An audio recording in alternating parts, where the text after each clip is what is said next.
বছরের পর বছর সৈয়দনা আদম আলাইহিস সালাম এবং হাওয়া আলাইহিস সালাম আল্লাহর কাছে ক্ষমা চাইলেন, আল্লাহ ভুল করে নিষিদ্ধ গাছের ফল খেয়েছি, তুমি মাফ করে দাও। আল্লাহ বললেন, আদম কয়েকটা কালিমা শিখিয়ে দেব, এই কালিমাগুলো পড়ে আমার কাছে দোয়া করো, আমি কবুল করে নিব। আল্লাহু আকবার।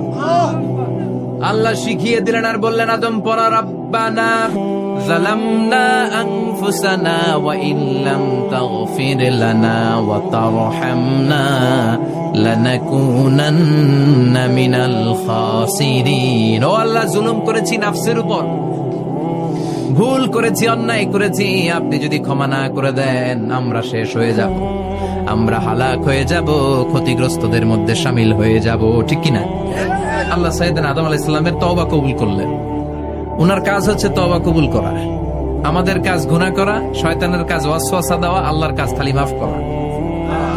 সুবহানাল্লাহ পড়বেন না? তাকাব্বালাল্লাহু তাওবাতা আদম ফি ইয়াউমিল জুমআহ। আল্লাহ যেদিন আদম আলাইহিস সালামের তাওবা যে কবুল করছেন, ঘোষণা দিয়েছেন, এই ঘোষণাটা ছিল জুমার দিনের ঘোষণা। আবার সাইয়েদনা আদমকে যেদিন রূহ কবজ করে আবার নিয়ে